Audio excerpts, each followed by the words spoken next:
ମୁଁ ଆଶା କରିଥିବା ସୁଖ ମୋର ସ୍ୱାମୀ ମୋତେ କେବେ ବି ଦେଇନଥିଲି।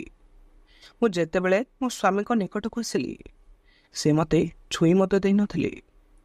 ମୁଁ ପ୍ରତିଦିନ ମୋର ସ୍ୱାମୀଙ୍କ ପ୍ରେମ ପାଇଁ ଇଚ୍ଛା କରୁଥିଲି, କିନ୍ତୁ ଏହା ତାଙ୍କ ପାଇଁ କୌଣସି ପରିବର୍ତ୍ତନ କରିନଥିଲା। ଯଦି କୌଣସି ମହିଳା ନିଜ ସ୍ୱାମୀଙ୍କ ଠାରୁ ଭଲ ପାଇବାକୁ ପାଆନ୍ତି ନାହିଁ, ତେବେ ସେ ଅନ୍ୟ କିଛି ରାସ୍ତା ନେବାକୁ ବାଧ୍ୟ ହୋଇପାରନ୍ତି। ମୋର ସ୍ୱାମୀଙ୍କ ଠାରୁ ଦୂରତା ପଡ଼ିବା ସହିତ ମୋର ଜୀବନ ସ୍ଥିର ହୋଇଗଲା। ଆମ ଘରେ ରହୁଥିବା ମୋର ଭାଇ ରୁପେଶ ମୋତେ ଗୁପ୍ତରେ ଦେଖୁଥିଲେ। ଦିନେ ରାତିରେ ମୁଁ ଯେତେବେଳେ ମୋ ରୁମ୍ରୁ ବାହାରକୁ ଆସିଲି, ମୋର ଭାଇ ହଠାତ୍ ମୋ ହାତ ଧରି ମୋତେ ତାଙ୍କ ଆଡ଼କୁ ଟାଣିଲା। ତାପରେ ସେ କହିବାକୁ ଲାଗିଲେ, ଭଉଣୀ, ଲାଜ କର ନାହିଁ। ଆଜି ମୁଁ ତୁମେ ଚାହୁଁଥିବା ସୁଖକୁ ଦେବାକୁ ହିଁ ଚାହୁଁଛି। ତାପରେ ମୋର ଭାଇ ରାତି ସାରା ମୋ ସହିତ। ମୋର ନାଁ ହେଉଛି ଅଙ୍କିତା। ମୋର ବୟସ 23 ବର୍ଷ। ସେତେବେଳେ ମୋର ସ୍ୱାମୀ ମୋର ବିବାହ ପରେ ମଧ୍ୟ ଥରେ ମୋତେ ଛୁଇଁ ନଥିଲେ। ମୋର ବିବାହ ମାତ୍ର 1 ବର୍ଷ ପୂର୍ବେ ହିଁ ହୋଇଥିଲା। ମୋର ବିବାହର ସ୍ୱପ୍ନ ଶୀଘ୍ର ଏକ ପାଇପ୍ ସ୍ୱପ୍ନରେ ପରିଣତ ହେଲା। ଆମ ବିବାହର ପ୍ରଥମ ରାତି ବ୍ୟତୀତ ମୋର ସ୍ୱାମୀ ରାକେଶ ମୋତେ କେବେ ବି ସମୟ ଦେଲେ ନାହିଁ। ସେ ସବୁବେଳେ ଖାଲି କାମରେ ହିଁ ବ୍ୟସ୍ତ ଥିଲେ କିମ୍ବା ସାଙ୍ଗମାନଙ୍କ ସହିତ ସମୟ ବିତାଉଥିଲେ। ମୋର ମନରେ ଅନେକ ପ୍ରଶ୍ନ ଥିଲା, କିନ୍ତୁ ମୁଁ କାହାକୁ କିଛି ବି କହିନଥିଲି। ମୁଁ ଭାବିଲି ବୋଧହୁଏ ରାକେଶକୁ ସମୟ ଦରକାର ହେବ। କିନ୍ତୁ ଏହି ଅବସ୍ଥା ଦିନକୁ ଦିନ ଖରାପ ହେବାରେ ଲାଗିଛି। ମୋର ପୁରୁଣା ସ୍ମୃତି ପ୍ରାୟତଃ ମୋର ମନକୁ ଆସେ, ଯେତେବେଳେ ମୁଁ ରାକେଶକୁ ପ୍ରଥମ ଥର ଦେଖିଲି। ଆମେ ଏକ ପାରିବାରିକ ବିବାହରେ ଭେଟିଥିଲୁ। ରାକେଶଙ୍କର ହସ ଏବଂ ଚମତ୍କାରତା ମୋତେ ଆକର୍ଷିତ କରିଥିଲା। ତାଙ୍କର କଥା ଏବଂ ଜ୍ଞାନ ମୋତେ ବିଶ୍ୱାସ କରିଥିଲା ଯେ ରାକେଶ ଆମ ମଧ୍ୟରେ କିଛି ଭୁଲ ଚାଲିଛି କି। ତୁମେ ମୋ ଠାରୁ କାହିଁକି ଦୂରରେ ରୁହ? ରାକେଶ କୌଣସି ନିର୍ଦ୍ଦିଷ୍ଟ ଆଉ ଉତ୍ତର ଦେଇନାହାନ୍ତି। ସେ କେବଳ କହୁଥିଲେ, ମୁଁ ଏବେ କାମରେ ବହୁତ ବ୍ୟସ୍ତ ଅଛି, ତୁମେ ଟିକେ ବୁଝିବା ଉଚିତ। ତାଙ୍କର ଉତ୍ତର ହେତୁ ମୋର ସମସ୍ୟା ଆହୁରି ବଢ଼ିଗଲା। ମୁଁ ସମାନ ସ୍ୱାମୀ ଏବଂ ସ୍ତ୍ରୀଙ୍କର ନିକଟତର ନଥିଲି। ଏହିପରି ମୋ ସ୍ୱାମୀଙ୍କର ଆଚରଣ ହେତୁ ମୁଁ ଜାଣିଶୁଣି ମୋ ଭାଇ ପ୍ରତି ଆକର୍ଷିତ ହେଲି। ଆମ ଘରେ ରହୁଥିବା ମାମୁଙ୍କର ବଡ଼ ପୁଅ ରୁପେଶକୁ ମାତ୍ର 20 ବର୍ଷ ହୋଇଥିଲା। କିନ୍ତୁ ସେ ଜଣେ ବକ୍ସ ବ୍ୟକ୍ତି ପରି ଦେଖାଯାଉଥିଲେ ଏବଂ ସେହି ସମୟରେ ସେ ବହୁତ ସୁନ୍ଦର ଥିଲେ, ଯାହାଫଳରେ ମୋର ଆଖି ବାରମ୍ବାର ତାଙ୍କ ଆଡ଼କୁ ଗଲା। ରୁପେଶଙ୍କର ବ୍ୟକ୍ତିତ୍ୱ ଅତ୍ୟନ୍ତ ଆକର୍ଷଣୀୟ ଥିଲା। ତାଙ୍କର ହସ, ଶବ୍ଦ, ଆଚରଣ ସବୁକିଛି ମୋତେ ତାଙ୍କ ଆଡ଼କୁ ଆକର୍ଷିତ କରୁଥିଲା। ମୁଁ ତାଙ୍କ ପ୍ରତି ଆକର୍ଷିତ ହେବାକୁ ଅଟକାଇ ପାରିଲି ନାହିଁ। ଦିନେ ଯେତେବେଳେ ମୁଁ ଏକୁଟିଆ ବସିଥିଲି, ରୁପେଶ ମୋ ପାଖକୁ ଆସି କହିଲା, ଦିଦି, ତୁମେ ଟିକେ ଦୁଃଖ ଅନୁଭବ କରୁଛ କି? ସବୁକିଛି ଠିକ୍ ଅଛି ତ? ତାଙ୍କର ଚିନ୍ତିତ ସ୍ୱର ମୋର ହୃଦୟକୁ ଛୁଇଁଦେଲା। ମୁଁ ହସି ହସି କହିଲି, ହଁ ରୁପେଶ, ସବୁକିଛି ଠିକ୍ ଅଛି। ରୁପେଶ ମୋ ଆଖିରେ ଚାହିଁ କହିଲା, ଦିଦି, ଯଦି ତୁମେ କେବେ କାହା ସହିତ କଥା ହେବା ଆବଶ୍ୟକ, ମୁଁ ଏଠାରେ ଅଛି। ତୁମେ ମୋ ସହିତ ଖୋଲାଖୋଲି ଭାବରେ କଥା ହୋଇପାରିବ। ତାଙ୍କର କଥାରେ ଆନ୍ତରିକତା ଏବଂ ପରିଚୟ ଥିଲା, ଯାହାକି ମୋତେ ଟିକେ ଆରାମଦାୟକ କଲା। ମୋର ବିବାହର କିଛି ମାସ ପରେ ମୋ ଶାଶୁଙ୍କର ମୃତ୍ୟୁ ହୋଇଥିଲା। ତେଣୁ ବର୍ତ୍ତମାନ କେବଳ ମୋର ଶାଶୁ ହିଁ ସେଠାରେ ଥିଲେ। ମୋର ବିବାହ ହେବାର ମାସେ ବିତିଗଲାଣି, କିନ୍ତୁ ମୋର ସ୍ୱାମୀ ମୋତେ ଏପର୍ଯ୍ୟନ୍ତ ବି ସ୍ପର୍ଶ କରିନାହାନ୍ତି।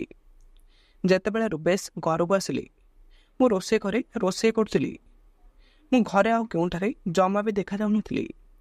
ତାପରେ ସେ ମୋତେ ଖୋଜୁଥିବା ରୋଷେଇ ଘରକୁ ଆସିଲା। ସେ ଆସିବା ମାତ୍ରେ କହିଲା, ତୁମେ କେମିତି ଅଛ ଦିଦି? ଯେତେବେଳେ ସେ ଏହା କହିଲା, ମୋତେ ଆଲିଙ୍ଗନ କଲା। ତାପରେ ସେ କହିଲା, ଭଉଣୀ, ନବବିବାହିତ ଦମ୍ପତିଙ୍କର ବୈବାହିକ ଜୀବନ କେମିତି ଚାଲିଛି? ମୁଁ ତାଙ୍କୁ କହିଲି, ବିବାହର ମାସେ ବିତିଗଲାଣି, ଆଉ ନୂଆ କେଉଁଠାରେ ଅଛି? ବର୍ତ୍ତମାନ ତ ଏବେ ପୁରୁଣା ହୋଇଯାଇଛି। ମୋର ଭାଇ ରୁପେଶକୁ ମୁଁ ଜାଣିଥିଲି, ସେ ଏକ ରୋମାଣ୍ଟିକ ପ୍ରକୃତିର ଥିଲେ। ତେଣୁ ମୁଁ ରୁପେଶକୁ ଆମ ସମ୍ପର୍କ ବିଷୟରେ କିଛି ବି କହିବାକୁ ଚାହୁଁନଥିଲି। ମୁଁ ତାକୁ ଏପରି କଥା କହିବା ଭଳି ଅନୁଭବ କରୁନଥିଲି। ମୁଁ ତାଙ୍କର ପ୍ରଶ୍ନରେ ହସିଲି ଏବଂ ମୋର କାମରେ ବ୍ୟସ୍ତ ହୋଇଗଲି। ଶାଶୁ ମୋତେ ଅଦା ରସ ତିଆରି କରିବାକୁ କହୁଥିଲି। ମୁଁ ଅନୁଭବ କଲି ଯେ ସେ କିଛି ବିଷୟରେ ଚିନ୍ତିତ ଅଛନ୍ତି। ମୁଁ 1 ଗ୍ଲାସ ଅଦା ତିଆରି କରି ମୋ ଶାଶୁଙ୍କର କୋଠରୀକୁ ନେଇଗଲି। ତାପରେ ସେ ମୋତେ ତିଆରି କରିବାକୁ କହିଲା। ଏହାକୁ ରୁପେଶଙ୍କର କୋଠରୀକୁ ଦେବାକୁ କୁହାଗଲା। ମୋର ଶାଶୁ କୌଣସି ଘରୋଇ କାମ କରିବାକୁ ଜମା ବି ଚାହୁଁନଥିଲେ। ସକାଳ ଆସିବା ମାତ୍ରେ ସେ ଜିନିଷରେ ଶୋଇବାକୁ ଯାଉଥିଲେ। ଏବଂ ସନ୍ଧ୍ୟା ସୁଦ୍ଧା ସେ ଏକ ଛୋଟ ବାଳକ ହିଁ ଚାହୁଁଥିଲି। ରୂପେଶ ଧ୍ୟାନ ଦେଇନାହାନ୍ତି, ତେଣୁ ମୁଁ ତାଙ୍କର ବାର୍ତ୍ତା ଶୁଣିବା ପରେ ମୁଁ ମୋ ପ୍ରତି ଧ୍ୟାନ ଦେଲି। ସେ ମୋତେ ଦେଖିବା ପରେ ଲାଜ କଲା ନାହିଁ। ତାପରେ ସେ କହିଲା, ଆରେ ଦିଦି, ତୁମେ ଏଠାକୁ ଆସିଛ? ରୂପେଶଙ୍କର କଥା ଶୁଣିବା ପରେ ରୂପେଶ ମୋର ହୃଦୟରେ ହସିବାକୁ ଲାଗିଲେ, କାରଣ ସେ ମୋର ଶାଶୁ ଥିଲେ। ମୋର ସବୁଠାରୁ ବଡ଼ ଭୁଲ ଥିଲା ଯେ ମୁଁ ରୂପେଶକୁ ପଚାରିଲି, ତୁମକୁ କ'ଣ ଅସୁବିଧା କରୁଛି? ତାପରେ ସେ କହିଥିଲେ ଯେ ସେ ବାହାରେ ଥଣ୍ଡା ଅନୁଭବ କରୁଛନ୍ତି। ଦିଦି, ତୁମେ ଆସିଥିବାରୁ ବହୁତ ବହୁତ ଧନ୍ୟବାଦ। ଦିଦି ମୋର ପ୍ରଣାମ ଛୁଇଁ ପ୍ରଣାମ କଲା। ତାପରେ ମୁଁ କହିଲି, ରୂପେଶ, ତୁମେ ବହୁତ ଖୋଲା ପ୍ରକୃତିର। ମୁଁ ତୁମକୁ ଏହିପରି ଦେଖି ବହୁତ ଲଜ୍ଜା ଅନୁଭବ କରେ। ପ୍ରଥମେ ତୁମେ ତୁମର ପୋଷାକ ପିନ୍ଧ, ତାପରେ ଯଥାସମ୍ଭବ ପିଅ, ନହେଲେ ପରେ ଏହା ଥଣ୍ଡା ହୋଇଯିବ। ବର୍ତ୍ତମାନ ମୁଁ ମୋର ରୁମ୍କୁ ଯିବା ଉଚିତ ଅଟେ। ତାପରେ ମୋର ଭାଇ କହିବା ଆରମ୍ଭ କଲା, ଦିଦି, ମୁଁ ତୁମର ଶୀଘ୍ର ପସନ୍ଦ କରେ ନାହିଁ। ତୁମେ ମଧ୍ୟ ଧ୍ୟାନ ଦିଅ ନାହିଁ। ମୁଁ କହିଲି କି, ରୂପେଶ, ତୁମର ଭାଉଜ ନିଶ୍ଚୟ ଅପେକ୍ଷା କରିବେ, ତେଣୁ ମୁଁ ବର୍ତ୍ତମାନ ଏବେ ଚାଲିଯିବି। ଏହା କହି ମୁଁ ରୂପେଶଙ୍କର କୋଠରୀକୁ ଛାଡ଼ିଥିଲି। ମୋ ସ୍ୱାମୀଙ୍କ ପାଇଁ ମୁଁ ରାତିସାରା ରୁମ୍ରେ ଥିଲି କି ନାହିଁ, ତାଙ୍କର କୌଣସି ଫରକ ହିଁ ପଡ଼ୁନଥିଲା। ସେ ବିଛଣାରେ ଶୀଘ୍ର ଶୋଉଥିଲେ, ଆମେ ଗୋଟିଏ କୋଠରୀରେ ହିଁ ଶୋଉଥିଲୁ। କିନ୍ତୁ ମୁଁ ଚଟାଣରେ ହିଁ ଶୋଉଥିଲି ଏବଂ ମୋର ସ୍ୱାମୀ ବିଛଣାରେ ଏକୁଟିଆ ଶୋଉଥିଲେ। ମୁଁ ଜାଣିନଥିଲି କି ମୁଁ କେଉଁ ପ୍ରକାର ବ୍ୟକ୍ତିଙ୍କୁ ବିବାହ କରିବାକୁ ଯାଉଛି। ଦୁଃଖୀ ମୁହଁରେ ମୁଁ ଶୋଇପଡ଼ୁଥିଲି। ତାପରେ ରାତିରେ ମୋତେ ଲାଗିଲା ଯେପରି କେହି ଜଣେ ମୋର କୋଠରୀରେ ଅଛନ୍ତି। କେହି ଜଣେ ମୋର ଭିତରୁ ଦେଖୁଥିଲେ, କିନ୍ତୁ ମୁଁ ଏତେ ଅନ୍ଧାର ରାତିରେ କିଛି ଦେଖିପାରିଲି ନାହିଁ। ତେଣୁ ମୁଁ ଏହାକୁ ଅଣଦେଖା କରି ଶୋଇପଡ଼ିଲି। ଦିନେ ସକାଳେ ମୋର ସ୍ୱାମୀ ଅଫିସକୁ ଗଲେ ଏବଂ ଶାଶୁ ହଲ୍ରେ ବସିଥିଲେ। ମୁଁ ରୋଷେଇ କରି କାମ କରୁଥିଲି। ହଠାତ୍ ମୁଁ ଅନୁଭବ କଲି ଯେ ମୋ ଉପରେ ଜଣଙ୍କର ହାତ ଅଛି। ମୁଁ ପଛକୁ ଫେରି ଦେଖିଲି ଯେ ଏହା ରୂପେଶ ହିଁ ଥିଲେ। ମୁଁ ତାଙ୍କୁ ଦେଖି ଆଶ୍ଚର୍ଯ୍ୟ ହୋଇଗଲି। ତାଙ୍କର କାର୍ଯ୍ୟକଳାପ ଦେଖି ମୁଁ ତାଙ୍କୁ ପାଟି କରିବାକୁ ଲାଗିଲି, ରୂପେଶ, ଏହା କି ପ୍ରକାର ପରିହାସ? ଏହା ତ ଭୁଲ ନାହିଁ ଯେ ମୁଁ ତୁମର ଭଉଣୀ। ମୋତେ କ୍ରୋଧ ଦେଖି ସେ କହିଲା, ଦିଦି, ତୁମେ ଶାନ୍ତ ହୋଇଯାଅ। ମୁଁ କେବଳ ଏକ ଥଟ୍ଟା କରିବାକୁ ଚାହୁଁଥିଲି। କିନ୍ତୁ ମୁଁ ଜାଣିନଥିଲି ଯେ ତୁମେ ଏତେ ଜଲ୍ଦି ରାଗିଯିବ। ସେତେବେଳେ ମୁଁ ତାଙ୍କ ଉପରେ ଅତ୍ୟଧିକ କ୍ରୋଧିତ ହୋଇଗଲି। ତଥାପି ରୂପେଶ ମୋ ସହିତ ବହୁତ ଶାନ୍ତ ଏବଂ ହସ ଖୁସିରେ କଥାବାର୍ତ୍ତା କରୁଥିଲେ। ମୁଁ ଜାଣିଥିଲି ଯେ ତାଙ୍କ ପ୍ରକୃତି ଟିକେ ଥଟ୍ଟା କରିବା। ସେ କେବଳ ମୋର ସ୍ୱାମୀର ମନୋବଳକୁ ସୁଧାରିବା ପାଇଁ ରୋଷେଇ ଘରକୁ ଆସୁଥିଲେ। ଆମେ ସେଠାରେ ନିର୍ମଳ ପବନ ଏବଂ ପ୍ରାକୃତିକ ପରିବେଶକୁ ବହୁତ ଭଲ ପାଉଥିଲୁ। ରୂପେଶ ମୋତେ ତାଙ୍କର କଲେଜ ଜୀବନ ବିଷୟରେ କହିଦେଉଥିଲେ ଏବଂ ଆମେ ଦୁହେଁ ଏକାଠି ଅନେକ ସମୟ ବିତାଉଥିଲୁ। ସେ ମୋର ଏକାକୀ ଅନୁଭବରୁ ମୁକ୍ତି ଦେଇଥିଲେ। ଏହାକୁ କିଛି ପରିମାଣରେ ହ୍ରାସ କରିଥିଲି, କିନ୍ତୁ ମୁଁ ତାଙ୍କ ମନରେ ଦେଖୁଥିଲି ଏବଂ ଏହି ସମୟରେ ଆମେ ବହୁତ କଥା ହେଉଥିଲୁ। ଚଳଚ୍ଚିତ୍ର ସମୟରେ ରୂପେଶ ହଠାତ୍ ମୋର ହାତ ଧରିଥିଲେ। ମୁଁ ଆଶ୍ଚର୍ଯ୍ୟ ହୋଇଯାଇଥିଲି, କିନ୍ତୁ ମୁଁ ତାଙ୍କୁ କିଛି ବି କହିନଥିଲି। ମୁଁ ନିଜ ଉପରେ କ୍ରୋଧ ଅନୁଭବ କରୁଥିଲି। ମୁଁ ଭାବୁଥିଲି କି ମୁଁ କିପରି ଏହି ପରିସ୍ଥିତିରେ ପହଞ୍ଚିଥିଲି। କିନ୍ତୁ ରୂପେଶଙ୍କର ଜୀବନରେ ଏକ ଭିନ୍ନ ଶାନ୍ତି ଥିଲା, ଯାହାକୁ ମୁଁ ଅସ୍ୱୀକାର ମଧ୍ୟ କରିପାରିନଥିଲି, କାରଣ ସେ ଜଣେ ପାଗଳ ବାଳକ ଥିଲେ। ଯେତେବେଳେ ମୁଁ ରୂପେଶକୁ ଦେଖିଲି, ମୁଁ ପୁରା ଆଶ୍ଚର୍ଯ୍ୟ ହୋଇଗଲି ଯେ ମୋର ସ୍ୱାମୀ ଏପରି ବ୍ୟବହାର କରିଥିଲେ। ମୋର ଏପରି ସୁନ୍ଦର ଚେହେରା ଏବଂ ପୂର୍ଣ୍ଣ ଶରୀର ଅଛି। ଏହାପରେ ମୋର ସ୍ୱାମୀ ଶୀଘ୍ର ତୁମର ହେବ। ମୋର ପରିବାରର କେହି ମୋର ସ୍ୱାମୀ ରାକେଶଙ୍କ ସହ ମଧ୍ୟ କଥା ହେବାକୁ ପ୍ରସ୍ତୁତ ନଥିଲେ। ସେମାନେ କହୁଥିଲେ ଯେ ମୁଁ ମୋର ସ୍ୱାମୀ ହେବା ଉଚିତ ନୁହେଁ। ତୁମେ ନିଶ୍ଚୟ ଯତ୍ନ ନେବା ହିଁ ଉଚିତ। ମୁଁ ନିଜେ କିପରି ଯତ୍ନ ନେବି ଜମା ବି ଜାଣିନଥିଲି। ମୋର ସ୍ୱାମୀ ଏପର୍ଯ୍ୟନ୍ତ ଜାଣିଥିଲେ ମୁଁ ଶୋଷିନା ମତ୍ସ୍ୟଜୀବୀଙ୍କ ପରି ପ୍ରତିଦିନ ରାତିରେ ଶଯ୍ୟାରେ ଶୋଇଯାଉଥିଲି। କିନ୍ତୁ ଏହା ମୋର ସ୍ୱାମୀଙ୍କ ପାଇଁ କୌଣସି ପରିବର୍ତ୍ତନ କରିନଥିଲା। ଜଣେ ମହିଳା ତାଙ୍କ ସ୍ୱାମୀଙ୍କ ଠାରୁ ଅନେକ ଆଶା କରନ୍ତି। ସେହିଭଳି ମୋର ମଧ୍ୟ ଅନେକ ସ୍ୱପ୍ନ ଥିଲା, କିନ୍ତୁ ସମସ୍ତ ବୃଥା ହୋଇଯାଉଥିଲା। ସେହି ସନ୍ଧ୍ୟାରେ ଯେତେବେଳେ ମୁଁ ଭଗବାନଙ୍କ ସାମ୍ନାରେ ଦୀପ ଜାଳୁଥିଲି, ସେତେବେଳେ ବହୁତ ଜୋରରେ ପବନ ବହିଲା। ସେତେବେଳେ ଘରର ଝରକା ମଧ୍ୟ ଖୋଲା ଥିଲା। ଝରକାରୁ ସେ ପ୍ରବଳ ପବନ ଆସିବା ମାତ୍ରେ ସେ ପବନ ମୋର ହାତରେ ଥିବା ଦୀପକୁ ଲିଭାଇ ଦେଲା। ସେଠାରେ ମୋର ଶାଶୁ ମଧ୍ୟ ମୋ ସାମ୍ନାରେ ହିଁ ବସିଥିଲି। ସେ ଦୀପ ଲିଭାଇବା ମାତ୍ରେ ସେ ବଡ଼ ଆଖିରେ ମୋତେ ଦେଖିବା ଆରମ୍ଭ କରିଦେଇଥିଲେ ଆଉ ମୋତେ ପଚାରିବାକୁ ଲାଗିଲେ, ସନ୍ଧ୍ୟାରେ ତୁମେ କ'ଣ ଖରାପ କାମ କରିଛ କି? ଏହିପରି ସେ ମୋ ସହିତ ସିଧାସଳଖ କଥା ହେବା ଆରମ୍ଭ କଲା। ସେ କଥାବାର୍ତ୍ତା କରିଥିବା ବେଳେ ପ୍ରବଳ ପବନ ହେତୁ ଦୀପ ପୁଣି ଥରେ ଲିଭିଗଲା। ମୁଁ ଜାଣେ ନାହିଁ ଏହା କି ପ୍ରକାର ଖରାପ ଘଟଣା। ମୋର ଶାଶୁ କେବେ କିଛି କହିବାର ସୁଯୋଗ ଚାହୁଁଥିଲି ଏବଂ ବର୍ତ୍ତମାନ ତାଙ୍କୁ ଏକ ଭଲ ସୁଯୋଗ ମଧ୍ୟ ମିଳିଲା। ମୁଁ ଜାଣିଥିଲି ସେ ମୋତେ ପରବର୍ତ୍ତୀ ସପ୍ତାହ ପାଇଁ କିଛି କାମ ବିଷୟରେ କହିବାକୁ ଯାଉଛନ୍ତି। ତାପରେ ମୁଁ ମୋର ରୁମ୍କୁ ଆସି ଅନୁଭବ କଲି ଯେ ମୋର ପ୍ରେମିକା ଆସିଛି। ସେତେବେଳେ ମୋର ଘରେ ସାନିଟାରୀ ପ୍ୟାଡ୍ ମଧ୍ୟ ନଥିଲା, କାରଣ ମୋର ସ୍ୱାମୀ ଏପର୍ଯ୍ୟନ୍ତ ଘରେ ହିଁ ନଥିଲେ ଏବଂ ମୁଁ ପ୍ୟାଡ୍ ପାଇବା ପାଇଁ ଦୌଡ଼ି ପାରିଲି ନାହିଁ, କାରଣ ମୁଁ ଅନ୍ୟ କାହା ସହିତ ଏହିପରି କଥାବାର୍ତ୍ତା କରିବାକୁ ମଧ୍ୟ ପସନ୍ଦ କରୁନଥିଲି। ମୁଁ ମୋର ଶାଶୁଙ୍କୁ କିଛି କରିବାକୁ କହିପାରିଲି ନାହିଁ, ତେଣୁ ମୁଁ ନିଜେ ମେଡ଼ିକାଲକୁ ଚାଲିଗଲି। କିଛି ସମୟ ପରେ ମୁଁ ସାନିଟାରୀ ପ୍ୟାଡ୍ ସହିତ ବାହାରକୁ ଆସିଗଲି। ମୁଁ ଯେତେବେଳେ ଘରକୁ ଆସିଲି, ମୋର ଶାଶୁ ମୋ ହାତରେ ସେଇ ଜିନିଷକୁ ଦେଖି ମୋତେ ଅନେକ କଥା କହିବା ଆରମ୍ଭ କଲେ। ସେ କହିଲା, ତୁମେ ଜାଣିଛ ଯେ ତୁମର ବି ଅବଧି ଆସିଛି। ସେମାନେ ମୋତେ ବହୁତ ଅଭିଯୋଗ କରୁଥିଲେ, କିନ୍ତୁ ସତ୍ୟ ତ ଏହା ଥିଲା ଯେ ମୁଁ ଜାଣିନଥିଲି ଯେ ଦୀପ ଜାଳିବା ପୂର୍ବରୁ ମୋତେ ଆକ୍ରମଣ କରାଯାଇଥିଲା। ସେମାନଙ୍କର ବାର୍ତ୍ତାଳାପ ଶୁଣି ମୁଁ ରୁମ୍କୁ ଆସିଗଲି ଏବଂ କିଛି ସମୟ ପରେ ମୁଁ ଅନୁଭବ କଲି ଯେ ମୁଁ ପ୍ରକୃତରେ ପ୍ରେମିକ ହୋଇଗଲି। ମୁଁ ମୋର ଶାଶୁଙ୍କୁ ସଠିକ୍ ଭାବରେ ବୁଝାଇବାକୁ ଚେଷ୍ଟା କଲି, କିନ୍ତୁ ସେ ଶୁଣିବାକୁ ପ୍ରସ୍ତୁତ ହିଁ ନଥିଲେ। ମୁଁ ବହୁତ ପରିଶାନ ହୋଇଯାଇଥିଲି। ସର୍ବପ୍ରଥମେ ମୋର ପେଟରେ ବହୁତ ଯନ୍ତ୍ରଣା ହୋଇଥିଲା। ମୋର ଶାଶୁ ଏପରି କଥା କହି ମୋର ଜୀବନକୁ ନଷ୍ଟ ହିଁ କରିଦେଲେ, ଯାହା ମୁଁ ଶୁଣିବାକୁ ମଧ୍ୟ ଚାହୁଁନଥିଲି। ତାଙ୍କର କଥା ଶୁଣି ମୋ ଆଖିରୁ ଲୁହ ଆସିବାକୁ ଲାଗିଲା। ସେତେବେଳେ ରାକେଶ ଘରେ ଥିଲେ, ହେଲେ ମଧ୍ୟ ସେ ତାଙ୍କର ମାଆଙ୍କୁ କିଛି କହିବାକୁ ହିଁ ପ୍ରସ୍ତୁତ ନଥିଲେ। ମୋର ଶାଶୁ କଥାବାର୍ତ୍ତା କରୁଥିବା ବେଳେ ମୋର ସ୍ୱାମୀ ମୋତେ ଅନ୍ଧ କରିଦେଇଥିଲେ। ମୋର ସ୍ୱାମୀ ମୋ ତରଫରୁ କିଛି ବି କହିନାହାନ୍ତି, କିନ୍ତୁ ରୂପେଶ ମୋ ଶାଶୁଙ୍କ ସହ କଥା ହେବା ଆରମ୍ଭ କଲେ। ରୂପେଶ ମୋତେ କହିଛନ୍ତି, ଦିଦି ବର୍ତ୍ତମାନ ଯନ୍ତ୍ରଣା ଭୋଗୁଛନ୍ତି। ତାଙ୍କୁ ସାହାଯ୍ୟ କରିବା ପରିବର୍ତ୍ତେ ଆପଣ ତାଙ୍କୁ ଅଧିକ ଅସୁବିଧାରେ ପକାଉଛନ୍ତି। ତାଙ୍କର ସ୍ୱରରେ ଏକ ପ୍ରକୃତ ହିଁ ଚିନ୍ତା ଥିଲା, ଯାହା ମୋତେ କିଛି ଆରାମ ଦେଉଥିଲା। ରୂପେଶଙ୍କ କଥା ଶୁଣି ମୋ ଶାଶୁ ଟିକେ ଚକିତ ହୋଇଗଲେ, ତଥାପି ସେ ମୋତେ ଦୋଷ ଦେବାକୁ ଲାଗି ପଡ଼ୁଥିଲେ। ରୂପେଶ ଏହାପରେ କହୁଥିଲେ, ସମସ୍ତଙ୍କର କିଛି ନା କିଛି ଅସୁବିଧା ଲାଗି ରହିଛି। ଆମେ ସେମାନଙ୍କୁ ସାହାଯ୍ୟ କରିବା ଉଚିତ ଏବଂ ସେମାନଙ୍କୁ ଦୋଷ ଦେବା ଉଚିତ ନୁହେଁ। ଦିଦି ଜାଣିଶୁଣି କିଛି ବି କାମ କରିନାହାନ୍ତି।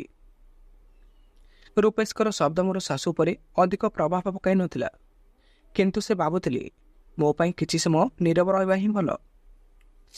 ମୁଁ ମୋର କୋଠରୀରେ ବସି ରୂପେଶଙ୍କର କଥା ଶୁଣୁଥିଲି ଏବଂ ମୁଁ ଭାବୁଥିଲି, ଯଦି ରାକେଶ ମୋତେ ସମାନ ଭାବରେ ସମର୍ଥନ କରନ୍ତି ତେବେ କେତେ ଭଲ ହୋଇଥାନ୍ତା, କିନ୍ତୁ ଏହା କେବେ ବି ସମ୍ଭବ ନଥିଲା। ମୋ ଆଖିରେ ଲୁହ ଝରିଥିଲା, କିନ୍ତୁ ମୋର ମନରେ ଏକ ଛୋଟ ଖୁସି ମଧ୍ୟ ଥିଲା, ଯାହା ଅନ୍ତତଃ ରୂପେଶ ମୋତେ ସମର୍ଥନ କରିଥିଲେ। କିଛି ସମୟ ପରେ ରୂପେଶ ମୋ ରୁମ୍କୁ ଆସିଲେ। ମୋତେ କାନ୍ଦୁଥିବାର ଦେଖି ସେ ମୋର ପାଖକୁ ଆସି ମୋର ଲୁହ ପୋଛିବାକୁ ଲାଗିଲେ। ସେ କିଛି କହିବାକୁ ଯାଉଥିଲେ, ଯେତେବେଳେ ବାହାରୁ ଏକ ସ୍ୱର ଆସିଲା। ମୋର ଶାଶୁ ରୂପେଶକୁ ଡାକିଲେ ଏବଂ ସେ କିଛି ନ କହି ସେଠାରୁ ହିଁ ଚାଲିଗଲେ। ସେଦିନ ରାତିରେ ମୋର ସ୍ୱାମୀ ପଚାରିଲେ ନାହିଁ ଯେ ମୁଁ ଏବେ ଖାଦ୍ୟ ଖାଇଛି କି ନାହିଁ। ମୁଁ କିନ୍ତୁ ବୁଝିପାରିଲି ନାହିଁ ଯେ ମୁଁ କେଉଁ ପାପ କରିଥିଲି ଯେ ମୁଁ ଏପରି ପୁଅ ସହିତ ବିବାହ କରିଥିଲି। ମୁଁ ନିଜକୁ ଖାଲି ଧିକ୍ ବୋଲି ମାନ କରୁଥିଲି। ସେଦିନ ରାତିରେ ମୁଁ ହଲ୍ରେ ବାହାରେ ବସି ବାହାରକୁ ଆଉ ଆସିଲି ନାହିଁ। ମୁଁ ଖାଲି କାନ୍ଦିବାକୁ ହିଁ ଲାଗିଲି। ମୋର ଚିତ୍କାର ଶୁଣି ମୋର ଶାଶୁ କିମ୍ବା ସ୍ୱାମୀ ବାହାରକୁ ଆସିଲେ ନାହିଁ। ପୁରା ଘରେ କେବଳ ରୂପେଶ ମୋ ବିଷୟରେ ହିଁ ଚିନ୍ତିତ ହେଉଥିଲେ। ସେ ମୋର ସ୍ୱର ଶୁଣିବା ମାତ୍ରେ ସେ ନିଜର କୋଠରୀରୁ ହଲ୍ ଭିତରକୁ ଆସିଲେ। ସେ ମୋର ହାତ ଧରି ମୋତେ ତାଙ୍କ କୋଠରୀକୁ ନେଇଗଲେ। ସେଠାରେ ସେ ମୋତେ ତାଙ୍କ ବିଛଣାରେ ପାଇଲେ। ସେ ମୋର ଲୁହ ପୋଛି ଆଣ୍ଠୁରେ ବସି ମୋ ସହ କଥା ହେବାକୁ ଲାଗିଲା। ସେ କହିଲା କି ଦିଦି, ମୁଁ ତୁମ ପାଇଁ କିଛି ଆଶ୍ଚର୍ଯ୍ୟକର ଜିନିଷ ଆଣିଦେଇଛି। ଏହା ଶୁଣିବା ପରେ ମଧ୍ୟ ମୁଁ କାନ୍ଦିବା ବନ୍ଦ କରିନଥିଲି। ରୂପେଶ ତାଙ୍କର ଆଲମାରୀରୁ ଏକ ପୋଷାକ ବାହାରି କରି ମୋତେ ଦେଲେ, ଯାହା ବହୁତ ସୁନ୍ଦର ଦେଖାଯାଉଥିଲା ଏବଂ ମୁଁ ମଧ୍ୟ ଏହାକୁ ପସନ୍ଦ ହିଁ କରେ। ତାପରେ ସେ କହିଲା, ମୁଁ ତୁମ ପାଇଁ ଏହି ପୋଷାକ ହିଁ ଆଣିଥିଲି। ରୂପେଶ ଏହା କହିବା ପରେ ସେ ମୋତେ ହସିବା ପାଇଁ ବହୁତ ଚେଷ୍ଟା କରିବାକୁ ଲାଗିଲେ। ତାପରେ ମୁଁ ମଧ୍ୟ ହସିବାକୁ ଲାଗିଲି। କିଛି କ୍ଷଣ ମଧ୍ୟରେ ରୂପେଶ ମୋତେ କାନ୍ଦିବା ହିଁ ବନ୍ଦ କରିଦେଲେ। ମୁଁ ମୋର ପେଟ ଉପରେ ହାତ ରଖି କହିଲି, ମୋର ବହୁତ ଯନ୍ତ୍ରଣା ହେଉଛି। ତାପରେ ସେ ରୋଷେଇ ଘରକୁ ଯାଇ ମୋ ପାଇଁ କଦଳୀ ଆଉ କ୍ଷୀର ମଧ୍ୟ ଆଣିଥିଲେ। ସେ କହିଲା କି ଏଇ କ୍ଷୀରଟିକୁ ପିଇ ନିଅ, ଏହା ଆପଣଙ୍କୁ ଆରାମ ଦେବ। ମୁଁ ମଧ୍ୟ କ୍ଷୀର ପିଇଦେଲି ଏବଂ ଧୀରେ ଧୀରେ ଯନ୍ତ୍ରଣା କମିବାକୁ ଲାଗିଲା। ରୂପେଶ ମୋ ପାଖରେ ବସି ମୋତେ ସାନ୍ତ୍ୱନା ଦେଲେ। କହିଲେ କି ଭଉଣୀ, ଚିନ୍ତା କର ନାହିଁ, ସବୁକିଛି ଠିକ୍ ରହିବ। ମୁଁ ସବୁବେଳେ ତୁମ ସହିତ ଅଛି ଆଉ ତୁମର ସ୍ୱାସ୍ଥ୍ୟର ଯତ୍ନ ନେବା ଉଚିତ। ରୂପେଶଙ୍କର ଏହି ସମର୍ଥନ ମୋତେ କିଛି ଆରାମ ଦେଇଥିଲା। ତାଙ୍କର ଯତ୍ନ ଏବଂ ପ୍ରେମ ମୋତେ ଅନୁଭବ କଲା ଯେ ଏହି କଠିନ ସମୟରେ ମଧ୍ୟ କାହାର ସମର୍ଥନ ଏବଂ ବୁଝାମଣା ଅତ୍ୟନ୍ତ ଗୁରୁତ୍ୱପୂର୍ଣ୍ଣ ଅଟେ। ମୁଁ ତାଙ୍କ ଦ୍ୱାରା ଦିଆଯାଇଥିବା ପୋଷାକ ନେଇ ମୋ ରୁମ୍କୁ ଆସିଲି। ସେଇ 4-5 ଦିନ ମଧ୍ୟରେ ଘରେ କେହି ମୋ ପ୍ରତି ଧ୍ୟାନ ହିଁ ଦେଉନଥିଲେ, କିନ୍ତୁ ରୂପେଶ ମୋ ପ୍ରତି ଧ୍ୟାନ ଦେଉଥିଲେ। ଧୀରେ ଧୀରେ ମୁଁ ମଧ୍ୟ ତାଙ୍କ ପ୍ରତି ଆକର୍ଷିତ ହେବାକୁ ଲାଗିଲି, କାରଣ ମୁଁ ମଧ୍ୟ ଜଣେ ପୁରୁଷ ହିଁ ଖୋଜୁଥିଲି ଯିଏକି ମୋର ଏବଂ ମୋର ଇଚ୍ଛା ଗୁଡ଼ିକର ଯତ୍ନ ନେଇପାରେ ଏବଂ ମୋତେ ସେହି ସୁଖ ମଧ୍ୟ ଦେଇପାରେ ଯାହାକି ଜଣେ ମହିଳା ନିଜ ଇଚ୍ଛାରେ ଚାହାନ୍ତି, ଯାହାକି ମୋର ସ୍ୱାମୀ ମୋତେ ଦେଇନାହାନ୍ତି। ମୋର ଶାଶୁ ଏବଂ ମୋର ସ୍ୱାମୀ ଶୋଇବା ପରେ ପ୍ରତିଦିନ ରାତିରେ ମୋ ପାଇଁ କଦଳୀ କ୍ଷୀର ଆଣିବା ଆରମ୍ଭ କଲେ। ସେ ମୋତେ ନିଜର କୋଠରୀକୁ ଡାକି ବହୁତ ଥଟ୍ଟା ଆଉ ମଜା କରୁଥିଲେ। ଯଦି ସେହି ଘରେ ମୋର ଉପସ୍ଥିତି ବିଷୟରେ କେହି ଜାଣିଥାନ୍ତେ ନା, କେବଳ ମୋର ଭାଇ ରୂପେଶ ହିଁ ଥିଲେ। କିନ୍ତୁ ଭାଇର ଚିନ୍ତା ଧୀରେ ଧୀରେ ଅନ୍ୟ ଏକ ରୂପ ନେବ ବୋଲି ମୁଁ ଜାଣିନଥିଲି। ମୋର ଏହି ବିଷୟରେ କୌଣସି ଧାରଣା ହିଁ ନଥିଲା। କିଛି ଦିନ ପରେ ମୋର ସ୍ୱାମୀ ରାକେଶ ନିଜ କାମ ପାଇଁ ସହର ବାହାରକୁ ଯାଇଥିଲେ। ଏହି ସମୟରେ ମୋର ସ୍ୱାମୀ ମଧ୍ୟ ସତସଙ୍ଗ ଦେଉଥିଲେ, ସେଇଥିପାଇଁ ସେ ମଧ୍ୟ କିଛି ଦିନ ପାଇଁ ବାହାରକୁ ଯାଇଥିଲେ। ସେତେବେଳେ କେବଳ ରୂପେଶ ଏବଂ ମୁଁ ହିଁ ଘରେ ଥିଲୁ। ଗତ କିଛି ଦିନ ମଧ୍ୟରେ ହିଁ ରୂପେଶ ମୋ ସହିତ କଥା ହେବା ଆରମ୍ଭ କଲେ। ତାପରେ ରୂପେଶ ମୋତେ କହିଲେ, ଦିଦି, ମୁଁ ତୁମକୁ ପ୍ରଶ୍ନ ପଚାରିବାକୁ ଚାହୁଁଛି, କିନ୍ତୁ ତୁମେ ମୋର ପ୍ରଶ୍ନର ସଠିକ୍ ଉତ୍ତର ଦେବାକୁ ହିଁ ପଡ଼ିବ। ପ୍ରଥମେ ତୁମେ ପ୍ରତିଜ୍ଞା କର। ମୁଁ ଭାବିବାକୁ ଲାଗିଲି ଯେ ରୂପେଶ ସର୍ବଦା ମୋତେ କାହିଁକି ସବୁବେଳେ ଥଟ୍ଟା କରନ୍ତି। ସେଥିପାଇଁ ବର୍ତ୍ତମାନ ସେ କେବଳ ଥଟ୍ଟା ହିଁ ପ୍ରଶ୍ନ ପଚାରିବେ। ଏହା ଭାବି ମୁଁ ତାଙ୍କୁ ପ୍ରତିଶ୍ରୁତି ଦେଇଦେଲି ଯେ ମୁଁ ତାଙ୍କ ପ୍ରଶ୍ନର ସଠିକ୍ ଉତ୍ତର ଦେବି। ରୂପେଶ ମୋତେ ପଚାରିଦେବା ପ୍ରଶ୍ନ ଶୁଣି ମୁଁ ଆଶ୍ଚର୍ଯ୍ୟ ହୋଇଗଲି। ରୂପେଶ କହିବା ଆରମ୍ଭ କଲେ, ମୁଁ ଜାଣିବାକୁ ଚାହେଁ, ଭଉଣୀ, ତୁମ ଏବଂ ମୋ ମଧ୍ୟରେ ସମ୍ପର୍କ ପ୍ରକୃତିର କିପରି? ଭାଇ ଶଯ୍ୟା ଉପରେ ଶୋଇଛନ୍ତି ଏବଂ ତୁମେ ଚଟାଣ ଶୋଇଛ, ଏହା ସତ କି? ମୁଁ ଏପରି ପ୍ରଶ୍ନ ଶୁଣିବା ମାତ୍ରେ ମୋ ରୂପେଶଙ୍କର ଉତ୍ତରରୁ ଦୂରେଇ ରହିବାକୁ ହିଁ ଲାଗିଲି। କିନ୍ତୁ ସେ ଚାଲିଯିବାକୁ ପ୍ରସ୍ତୁତ ହିଁ ନଥିଲେ। ସେ ଜାଣିଥିଲେ ଯେ ମୁଁ ଆଉ ଉତ୍ତର ଦେବି ନାହିଁ। ତଥାପି ସେ ମୋ ସାମ୍ନାରେ କହୁଥିଲେ ଯେ ଦିଦି, ତୁମ ଏବଂ ମୋର ଏକାଠି ସମାନ କୋଠରୀ କୌତୁହଳ ଯେ ମୋର ସ୍ୱାମୀଙ୍କର ସହ ମୁଁ ଜମା ବି ଖୁସି ନୁହେଁ। ଯେହେତୁ ମୁଁ ଏହି ଘରକୁ ଆସିବା ଦିନଠାରୁ ତୁମର ଭାଇ ମୋତେ ଛୁଇଁ ମୋତେ ନାହାନ୍ତି। ମୁଁ ଏତେ ସ୍ୱପ୍ନ ଦେଖି ଏଟାକୁ ଆସିଥିଲି, କିନ୍ତୁ ମୋର ସମସ୍ତ ସ୍ୱପ୍ନ ଏବଂ ଇଚ୍ଛାକୁ ଧ୍ୱଂସ ହୋଇଯାଇଥିଲା। ମୁଁ ସେହି ସମୟରେ ଜାଣିନଥିଲି। ମୁଁ ନିଶ୍ଚିତ ହୋଇଯାଇଥିଲି ଯେ ରୂପେଶ ମୋର ଭଲ ହିଁ ଯତ୍ନ ନେବେ। ସେ କହିଲେ କି, ମୁଁ ତୁମର କଥା ବୁଝିପାରୁଛି। ଜଣେ ପତ୍ନୀ ଆଶା କରନ୍ତି ଯେ ତାଙ୍କର ସ୍ୱାମୀ ତାଙ୍କୁ ଖୁସି ଏବଂ ସନ୍ତୁଷ୍ଟ ରଖିବେ, କିନ୍ତୁ ସେ ଆପଣଙ୍କୁ ଦେଖିନାହାନ୍ତି। ତୁମେ ମୋତେ ନିଶ୍ଚୟ ଚାହୁଁଥିଲ ଯେ ପ୍ରତିଭା ବିବାହିତ ମହିଳା ତାଙ୍କ ସ୍ୱାମୀଙ୍କ ଠାରୁ କ'ଣ ପାଇଥାନ୍ତି। ତାଙ୍କର କଥାରେ ସତ୍ୟ ଏବଂ ସମ୍ବେଦନଶୀଳତା ଥିଲା। ସେ ଆହୁରି ମୋତେ କହିଛନ୍ତି, ଯଦି ତୁମେ କିଛି ଭାବୁନାହଁ, ତେବେ ମୁଁ ତୁମକୁ ଚାହୁଁଥିବା ସୁଖ ମଧ୍ୟ ଦେବାକୁ ପ୍ରସ୍ତୁତ ଅଛି। ଏହି ପ୍ରସ୍ତାବ ମୋର ଗଭୀର ଭାବରେ ଚକିତ କଲା। ଲଜ୍ଜାର ମିସ୍ତ୍ରୀର ଭାବନା ଏବଂ ଆତ୍ମଚିନ୍ତନା ମୋର ମନରେ ପଡ଼ିବାକୁ ଲାଗିଲା। ଏହା ମୋର ଭାଇଙ୍କ ଠାରୁ ଆସିଥିଲା, ଯାହାଙ୍କ ଠାରୁ ମୁଁ କେବେ ଆଶା କରିନଥିଲି। ମୁଁ ଲଜ୍ଜାରେ ମୁଣ୍ଡ ନୁଆଁଇ ଚିନ୍ତା କରିବାକୁ ଲାଗିଲି ଯେ ମୁଁ ଏବେ କ'ଣ କରିବି। ମୋର ମନରେ ଅନେକ ପ୍ରଶ୍ନ ଉଠିଥିଲା, କିନ୍ତୁ ସେହି ରାତିର ଘଟଣା ମୋର ଚିନ୍ତାଧାରାକୁ ସମ୍ପୂର୍ଣ୍ଣ ରୂପେ ବଦଳାଇଥିଲା। ଯେତେବେଳେ ରାତି ଆସିଲା, ମୁଁ ନିଜକୁ ଏବଂ ରୂପେଶକୁ ଏକ ଅପ୍ରତ୍ୟାଶିତ ଏବଂ ନୂତନ ପରିସ୍ଥିତିରେ ପାଇଗଲି। ସେହି ରାତିରେ ଆମେ ଅନ୍ୟ ସବୁ ଜିନିଷ ମଧ୍ୟରେ ପାର୍ଥକ୍ୟ ଅଦୃଶ୍ୟ ହୋଇଗଲା। ରୂପେଶ ମୋତେ ସେହି ସୁଖ ମଧ୍ୟ ଦେଲେ, ଏକ ଶାନ୍ତି ଏବଂ ଆନନ୍ଦ ଯାହା ମୁଁ ପୂର୍ବରୁ ଅନୁଭବ ଜମା ବି କରିନଥିଲି। ଆମେ ପରସ୍ପର ଶରୀର ଏବଂ ପ୍ରାଣର ଗଭୀରତାରେ ପ୍ରବେଶ କରିଯାଇଥିଲୁ। ରୂପେଶଙ୍କର ଉପସ୍ଥିତି ମୋତେ ଆନନ୍ଦରେ ଭରି ଦେଇଥିଲା। ସେହି ରାତିର ଅନୁଭୂତି ମୋତେ ପ୍ରକୃତ ଶାନ୍ତି ଏବଂ ସୁଖ ଅନୁଭବ କଲା। ପରଦିନ ଯେତେବେଳେ ମୁଁ ଉଠିଲି, ମୁଁ ଅନୁଭବ କଲି ଯେ ଆଜି ମୋର ଜୀବନରେ କିଛି ବିଶେଷ ପରିବର୍ତ୍ତନ ହୋଇଛି। ସେହି ସକାଳର ସୁଖ ମୋତେ ଆନନ୍ଦରେ ପରିପୂର୍ଣ୍ଣ କଲା। ଘରର ପରିବେଶ ମଧ୍ୟ ଏକ ନୂତନ ତରଙ୍ଗରେ ପରିପୂର୍ଣ୍ଣ ହେଲା। ପରିବର୍ତ୍ତନ ଏତେ ହେଲା ଯେ ମୋର ମୁହଁରେ ଏକ ନୂଆ ହସ ଆସିଗଲା ଏବଂ ମୋର ହୃଦୟରେ ଏକ ଅପ୍ରତ୍ୟାଶିତ ଭରସା ଥିଲା। ମୁଁ ଦେଖିଲି କି ଘରର ସମସ୍ତ କାମ ବହୁତ ଶାନ୍ତ ହିଁ ଥିଲା। ମୋର ସ୍ୱାମୀ ଏବଂ ଶାଶୁ ସେଦିନ କୌଣସି କାମ ଆଉ କରିନାହାନ୍ତି ଏବଂ ରୂପେଶ ମଧ୍ୟ ବହୁତ ଖୁସି ଥିଲା। ସ୍ପଷ୍ଟ ଭାବରେ ଏବେ ଦୃଶ୍ୟମାନ ହେଉଛି ତାଙ୍କ ଆଖିରେ ଏକ ସ୍ୱତନ୍ତ୍ର ଝଲକ ଥିଲା ଯାହାକି ମୋତେ ପୂର୍ବ ଦିନର ଦୁଃଖ ଏବଂ ଚିନ୍ତାକୁ ସମ୍ପୂର୍ଣ୍ଣ ଭୁଲାଇ ଦେଇଥିଲା। ଘରେ ସାମାନ୍ୟ ଉତ୍ତେଜନା ଦେଖାଇ ଦେଇଥିଲା କିନ୍ତୁ ସବୁକିଛି ପୂର୍ବାପେକ୍ଷା ଅଧିକ ଶାନ୍ତିପୂର୍ଣ୍ଣ ହୋଇଯାଇଥିଲା ଏବଂ ମନୋରମ ମନେ ମନେ ହେଉଥିଲା। ରାକେଶଙ୍କ ସହିତ ରାତିର ସ୍ମୃତି ମୋର ମନରେ ସତେଜ ହୋଇଯାଉଥିଲା ଏବଂ ମୁଁ ଅନୁଭବ କଲି ଯେ ମୋର ସ୍ୱାମୀଙ୍କର ଆବଶ୍ୟକତା ମୁଁ ଅନୁଭବ କରିନାହିଁ। କେବଳ ଗୋଟିଏ ରାତିରେ ମୋର ଭାଇ ମୋତେ ଛାଡ଼ି ଦେଇଛନ୍ତି। ମୁଁ ପ୍ରତ୍ୟେକ ସୁଖ ଦେଇଥିଲି। ପରଦିନ ରାତିରେ ମଧ୍ୟ ସମାନ ହିଁ ଯୋଜନା ଥିଲା କିନ୍ତୁ ସେଦିନ ହଠାତ୍ ମୋର ଶାଶୁ ଘରକୁ ଆସିଗଲେ। ସେମାନଙ୍କର ସାଥୀ କେବଳ କିଛି ଦିନ ହିଁ ରହିଥିଲା କିନ୍ତୁ 2 ଦିନ ମଧ୍ୟରେ ସେ ଫେରିବା ମାତ୍ରେ ସେ ମୋତେ ଚା ତିଆରି କରିବାକୁ କହିଲା କିନ୍ତୁ ମୁଁ ନିଜ ପାଇଁ ଚା ପ୍ରସ୍ତୁତ କରିବାକୁ ମଧ୍ୟ ଜମା ବି ଜାଣୁନଥିଲି। ମୁଁ କହିଲି ଯେ ମୋ ପରି ଜଣେ ଅଜ୍ଞାତ ମହିଳାଙ୍କ ହାତରେ ଥିବା ଚାଟି ଅପ୍ରତିକାର ହେବ। ତେବେ ତୁମେ କାହିଁକି ଏହି ଅପମାନଜନକ ପାପ କରିବାକୁ ଚାହିଁ ବସିଛ? ମୋର ଶାଶୁ ମୋର କଥା ଉପରେ ବହୁତ କ୍ରୋଧିତ ହୋଇଗଲେ। ଆଜି ମୁଁ ପ୍ରଥମ ଥର ପାଇଁ ତାଙ୍କ ସହିତ ମୁହାଁମୁହିଁ ହେଲି। ରାକେଶ ତାଙ୍କ ମାଆଙ୍କର ନିବେଦନ ଶୁଣି ହସ୍ପିଟାଲରେ ତାଙ୍କ ସହିତ ରହିବାକୁ ଘରକୁ ଆସିଥିଲେ। ମୋର ଭାଇ ମଧ୍ୟ ଘରେ ଥିଲେ ଏବଂ ଏହା ମୋ ପାଇଁ ଅତ୍ୟନ୍ତ ଗୁରୁତ୍ୱପୂର୍ଣ୍ଣ ଥିଲା କାରଣ ରାକେଶ ଆଉ ଉଠି ପାରୁନଥିଲେ। ରୂପେଶ ମୋତେ କେବଳ ଏକ ଖୁସି ଦେଖିବା ପାଇଁ ଘରେ ଥିଲେ। ମୁଁ କେବଳ ମୋର ସ୍ୱାମୀଙ୍କ ପାଖରେ ହିଁ ରହୁଥିଲି କାରଣ ଯଦି ତୁମେ ତୁମର ନିଜ ପତ୍ନୀ ଅଛ ତାହେଲେ ତାକୁ ସେବା କରିବାକୁ ଦିଅ। ପରଦିନ ରାତ୍ରି ଭୋଜନ ପରେ ରାକେଶ ଆମର କୋଠରୀରେ ଚେୟାରରେ ବସି ଏକ ବହି ପଢ଼ୁଥିଲେ।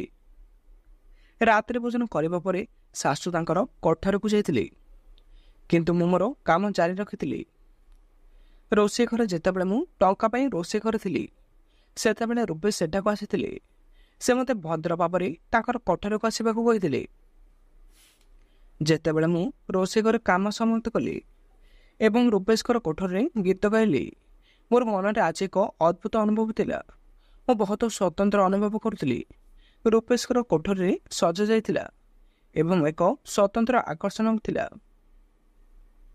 କୋଠରୀରେ ଅନ୍ଧାର ଆଲୋକ ଏବଂ ସୁଗନ୍ଧିତ ମହମବତୀ ଜଳୁଥିଲା ଯାହାକି ପରିବେଶକୁ ବହୁତ ରୋମାଣ୍ଟିକ ଏବଂ ଆରାମଦାୟକ କରୁଥିଲା। ସେ ମୋତେ ହସି ହସି କହିଲା, ଭଉଣୀ ତୁମର ମେକଅପ୍ ପରେ ତୁମେ ଆହୁରି ବହୁତ ସୁନ୍ଦର ଦେଖାଯାଉଛ। ମୋର ମୁହଁରେ ସାମାନ୍ୟ ଗୋଟିଏ ଝଲକ ଦେଖାଗଲା ଏବଂ ମୋ ଲାଜରେ ହସିବାକୁ ଲାଗିଲି। ରୂପେଶ ମୋର କେଶକୁ ଧୀରେ ଧୀରେ ମୋର ଆଖିରୁ ଦୂରେଇ ନେଇଗଲା ଆଉ ମୋର ମୁହଁକୁ ନିଜ ଆଡ଼କୁ ଟାଣି ନେଲେ। ତାର ଉଷ୍ମତା ଏବଂ ସ୍ପର୍ଶ ମୋର ହୃଦୟକୁ ଶୀଘ୍ର ଆଘାତ କରିଦେଲା। ମୁଁ ଭାବିବାକୁ ଲାଗିଲି ତୁମେ ମୋର ରୁମକୁ ଆସିବା ଉଚିତ ଯାହାଦ୍ୱାରା ଆମେ ଏକାଠି କିଛି ସମୟ ବିତାଇ ପାରିବା। ତାଙ୍କର କଥା ମୋର ହୃଦୟକୁ ଗଭୀର ଭାବରେ ଛୁଇଁଦେଲା। ଆମେ ପରସ୍ପର ନିକଟତର ହେବାକୁ ସ୍ଥିର କଲୁ ଏବଂ ଆମ ମଧ୍ୟରେ ଦୂରତା ଧୀରେ ଧୀରେ ବନ୍ଦ ହେବାକୁ ଲାଗିଲା। ସେ ମୋର କେଶକୁ ସ୍ନେହରେ କମ୍ କରିବା ବେଳେ ମୋର ମୁହଁକୁ ଦେଖିବା ଆରମ୍ଭ କରିଦେଲି। ତାଙ୍କର ସ୍ପର୍ଶରେ ଏକ ପ୍ରକାର ଉଷ୍ମତା ଏବଂ ପ୍ରେମ ଥିଲା ଯାହାକି ମୋତେ ବହୁତ ଆରାମ ଦେଉଥିଲା। ତୁମର ବିନା ଆମର ସମ୍ପର୍କ କଳ୍ପନା କରିବା ବହୁତ କଷ୍ଟକର ହେଇଥିଲା। ଭଉଣୀ ସେ କହିଛନ୍ତି। ତାଙ୍କର ସ୍ୱରରେ ଏକ ସ୍ୱତନ୍ତ୍ର ମଧୁରତା ଥିଲା। ତୁମର ଖୁସି ପାଇଁ ମୁଁ ସବୁବେଳେ ଏଠାରେ ହିଁ ରହିବି ଆଉ ତୁମର ସବୁବେଳେ ସୁବିଧା ହିଁ ଚାହିଁବି। ମୁଁ ଅନୁଭବ କଲି ଯେ ଏହି ମୁହୂର୍ତ୍ତରେ ଆମ ମଧ୍ୟରେ ଏକ ଗଭୀର ସଂଯୋଗ ସ୍ଥାପିତ ହୋଇଗଲା। ତାଙ୍କର ଶବ୍ଦ ଏବଂ ସ୍ପର୍ଶକୁ ମୋତେ ଏତେ ଆରାମ ଦେଉଥିଲା ଏବଂ ଏତେ ପ୍ରେମ ଭରି ଦେଉଥିଲା ଯାହା ମୁଁ ପୂର୍ବରୁ ମଧ୍ୟ ଅନୁଭବ କରିପାରୁନଥିଲି। ଆମେ ଏହିପରି କଥାବାର୍ତ୍ତା କରୁଥିଲୁ। ମୁଁ ତାଙ୍କର ବିଛଣାରେ ତାଙ୍କ ପାଖରେ ହିଁ ବସିଥିଲି। କଥାବାର୍ତ୍ତା ବେଳେ ଆମେ ପରସ୍ପର ସହିତ ହାତ ଧରିଥିଲୁ। ମୋର ହାତ ତାଙ୍କର ପାଖରେ ପହଞ୍ଚି ସାରିଥିଲା ଏବଂ ପରେ ରାକେଶ ରୂପେଶଙ୍କର କୋଠରୀକୁ ଆସିଲା। ଆମେ ଦୁହେଁ ଗୋଟିଏ ବିଛଣାରେ ବସିଥିବାର ସେ ଦେଖିଦେଲି। ତାଙ୍କର ଆଖି ହଠାତ୍ ଲାଲ ହୋଇଗଲା। ସେ ମୋତେ କହୁଥିଲେ ଯେ ମୁଁ ଏତେ ଦିନ ଧରି ତୁମକୁ ଡାକୁଛି ଆଉ ତାଙ୍କୁ ଫାନ୍ଦରେ ପକାଇବାକୁ ତୁମେ ତୁମର ଭାଇଙ୍କର କୋଠରୀକୁ ଆସିଛ। ମୁଁ ରାକେଶଙ୍କ ଠାରୁ ଏପରି କଥା ଶୁଣୁଥିଲି କିନ୍ତୁ ସେ ଅସୁସ୍ଥ ଥିବା ଦେଖି ମୁଁ ତାକୁ କିଛି ବି କହିନଥିଲି। ସେ ତାଙ୍କର ସୀମା ମଧ୍ୟ ଭୁଲି ଯାଉଥିଲେ। ରାକେଶ ବର୍ତ୍ତମାନ କହିଛନ୍ତି ଯେ ତୁମେ ନିଜ ସ୍ୱାମୀ ହେବାର କର୍ତ୍ତବ୍ୟ କେବେ ଆଉ ପୂରଣ କରିନାହ। ବର୍ତ୍ତମାନ ତୁମେ ତୁମର ପତ୍ନୀକୁ ମନେ ପକାଉଛ। ଯେତେବେଳେ ସମୟ ଆସିବ ତୁମର ପତ୍ନୀ ତୁମ ପାଇଁ ସେଠାରେ ହିଁ ଥିବ। ତୁମର ବିବାହର ପ୍ରଥମ ରାତିରେ ତୁମେ ମୋଟା ଶରୀର ଦେଖିବା ପରେ ମୋତେ ତୁମଠାରୁ ଦୂରେଇ ହିଁ ଦେଇଥିଲ।